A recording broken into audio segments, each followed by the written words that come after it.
Assalamualaikum warahmatullahi wabarakatuh. Allah subhanahu wa ta'ala berfirman, A'udzu billahi minasyaitonir rajim.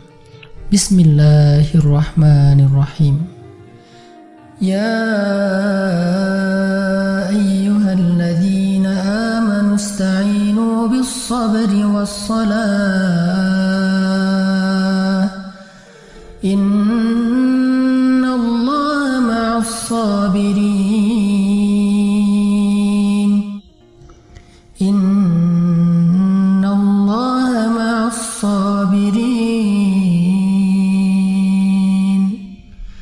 Wahai orang-orang yang beriman, mintalah pertolongan dengan sabar dan sholat. Sesungguhnya Allah bersama dengan orang-orang yang sabar. Kita sering mendengar ayat ini disampaikan oleh para ulama, para da'i, para ustadz, tentang bahwa salah satu di antara cara menjemput pertolongan Allah subhanahu wa ta'ala itu adalah dengan melakukan ibadah sholat. Pertanyaannya adalah, sholat yang seperti apakah yang bisa menjemput pertolongan Allah dalam kehidupan kita pada saat kita sedang mengalami ujian yang berat?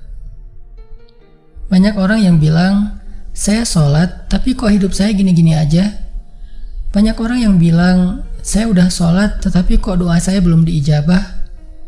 Saya udah sholat tapi kok masalah saya masih belum selesai. Saya udah sholat tetapi kok musibah saya terus beruntun, tidak pernah berhenti. Saya udah sholat tapi kok musibah terus terjadi dalam hidup saya.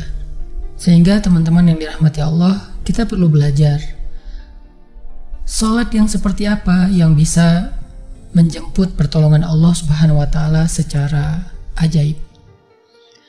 Mari kita renungkan sebuah kisah yang pernah disampaikan oleh sahabat Anas bin Malik radhiyallahu an, bahwa dahulu di masa Nabi ada seorang laki-laki di kota Madinah yang melakukan perjalanan antara Syam ke Madinah untuk berdagang. Di tengah perjalanan, laki-laki ini dirampok oleh para perampok. Dia diberhentikan oleh seorang laki-laki, kemudian hartanya diambil, lalu setelahnya laki-laki itu menghunuskan pedang kepada orang ini. Pedagang ini mengatakan, wahai fulan, jika engkau menginginkan hartaku, ambillah, tapi biarkanlah aku melanjutkan perjalanan. Perampok itu mengatakan, adapun harta itu sudah menjadi milikku. Sekarang aku menginginkanmu, aku ingin membunuhmu. Merasa tidak punya pilihan, akhirnya pedagang ini mengatakan, wahai fulan, jika engkau ingin menyakitiku, membunuhku, maka lakukanlah. Tetapi sebelumnya, berilah aku kesempatan untuk melaksanakan sholat 2 rakaat. Lalu perampok ini mengatakan, ya sudah, kalau begitu, sholatlah, aku akan berikan engkau waktu sebentar. Maka pedagang ini pun mendirikan sholat dengan sholat yang sangat khusyuk. Di dalam sholat, laki-laki ini setelah membaca Al-Fatihah, dia membaca sebuah ayat di dalam surat An-Naml ayat 62. Apa ayatnya? Dia membaca kalimat, Amman yujibul muttarra idza da'ah. Amman yujibul muttarra idza da'ah wa yakshifus su'a wa yaj'alukum khulafa'al ard. A ilahum ma'allah. Ilahum ma'allah qalilan ma tadhakkarun. Bukankah dialah Allah yang memperkenankan doa orang yang dalam kesulitan apabila dia berdoa kepadanya, dan menghilangkan kesusahan dan menjadikan kalian sebagai khalifah di muka bumi? Apakah di samping Allah ada Tuhan lain yang patut disembah atau dimintai pertolongan? Sedikit sekali dari nikmat Allah yang kalian ingat. Shadaqallahul azim. Teman-teman yang dirahmati Allah Subhanahu wa taala, Inilah ayat yang dibaca oleh pedagang tadi ketika dia sholat 2 rakaat. Dia membaca kalimat ini dengan penuh penghayatan dan perenungan. Dia mentadaburi ayat ini. Amma yujibul muttarra idza da'ah wa yakshifus su'.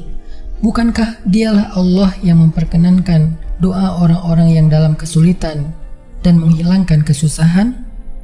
Dia menghayati ayat ini. Dia mentadaburi ayat ini. Sehingga muncullah rasa yakin di hatinya bahwa harapannya saat ini satu-satunya adalah Allah yang yujibul muttar. Dia dalam kondisi muttar, dalam kondisi kesulitan, dalam kondisi terancam. Muttar itu bisa bermakna terancam, kesulitan, kesusahan, dan berbagai macam makna dari ketidakberdayaan. Siapa yang yujibul muttar? Siapa yang akan memperkenankan doa orang yang tidak berdaya selain Allah? Wa yakshifus su', dan menghilangkan kesusahannya selain Allah? Maka mulai muncullah rasa yakin di dalam hati laki-laki ini setelah membaca ayat tersebut. Setelah selesai dia lakukan sholat, kemudian dia mengangkat kedua tangannya. Dia berdoa kepada Allah dengan menyebut nama-nama Allah yang mulia. Ya Rabbi, wahai Tuhan yang maha pengasih, wahai Tuhan yang maha penyayang, wahai Tuhan yang memiliki arsy yang mulia, wahai Tuhan yang menampakkan makhluk, wahai Tuhan yang maha mengembalikan, wahai Tuhan yang maha melaksanakan apa yang Dia kehendaki. Aku mohon dengan cahayamu yang memenuhi sudut-sudut arsy-Mu. Hamba mohon kepadamu dengan kekuasaanmu yang menguasai makhluk-Mu dan dengan rahmat-Mu yang meliputi segala sesuatu. Tidak ada Tuhan yang berhak disembah selain Engkau, ya Allah. Wahai Tuhan yang maha penolong, tolonglah aku. Laki-laki ini berdoa meminta kepada Allah dengan menyebut kebesaran Allah di arsy, menyebut cahaya-cahaya yang dimiliki oleh Allah yang meliputi arsy-Nya yang mulia. Tiba-tiba setelah selesai berdoa, muncullah seorang laki-laki dengan pakaian hijau bercahaya. Dia mengendarai seekor kuda berwarna abu. Dia mengeluarkan pedang. Lalu perampok tadi mencoba untuk menyerang laki-laki berkuda itu. Tetapi laki-laki berkuda itu menendang dengan kudanya sehingga perampok ini terhempas, terjatuh. Kemudian laki-laki tersebut membunuh perampok itu seketika.